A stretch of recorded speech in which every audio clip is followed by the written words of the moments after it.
Hey everyone, hope you're all enjoying the little jog with me and Kokomi. So, where are we and what is this all about? Well, let's just slow down for a bit. You can see I'm sort of lip synced with Kokomi in a certain sense, and that's quite cool.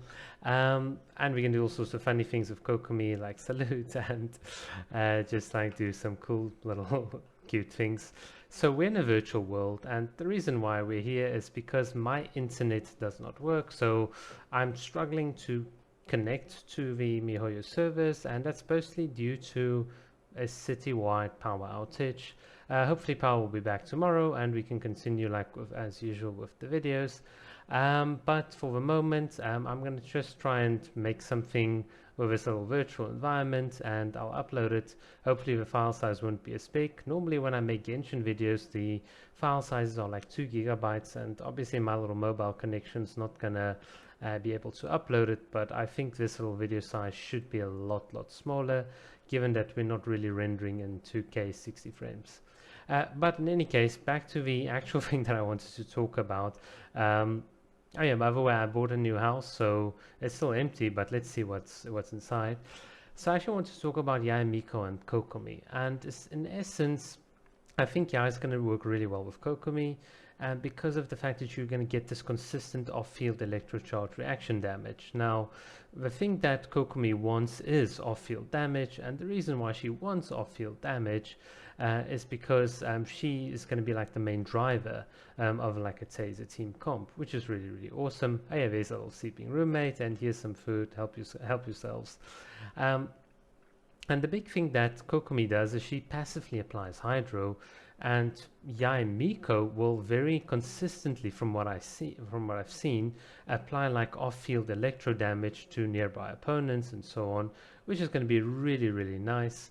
I think the cool thing about electrocharge reaction damage is that it scales off of your level and your elemental mastery, so that's really quite good. And given the fact that Kokomi applies the Hydro passively, Yae Miko will likely trigger it with the enemies that are nearby, and because the damage scales would scale off of Yae Miko's elemental mastery, that'll be that'll be pretty good, since Yae Miko herself actually wants elemental mastery, because then that's going to be converted to more damage. So in case you guys don't know, the level of a character will give like a base damage when you're triggering like certain reactions, and then elemental mastery will give like additional damage as well. And due to Yae Miko's passive, she's going to deal even more damage like on top of that.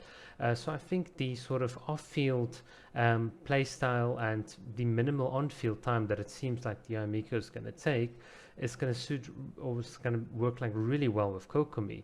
This will be like in contrast to characters like Fischl and Beidou, that whilst they can work, and I think Fischl at the moment is the only off-field sort of electro charged character, or character can give electro charge with like sufficient damage, I think Yae Miko is really going to fill that niche, and that's going to be like really well.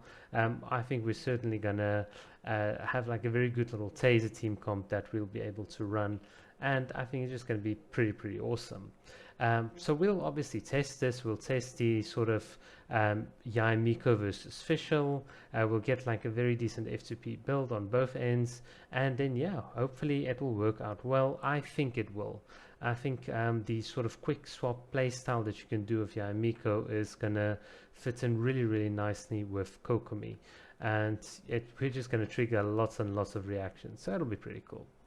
And that's just sort of my initial thoughts. I think Yae Miko is going to be a very fun, quick character. You're going to press lots of little E's, and then your Q. Oops, I think, yeah. It's going to be like really awesome. Oops, we just did a little pose here. And yeah, that's what I can say for now. Obviously, I don't want to make too much of an analysis until we can actually playtest Yae Miko.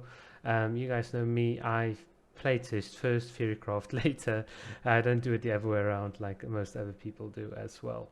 If you guys sort of like this, I can build out my little virtual environment, so in future, if you want a bit of alternative content, then we can obviously load this up, but this is just a bit of a stopgap measure, of course, since I don't have my usual I can't connect to a game, so it's just a bit difficult.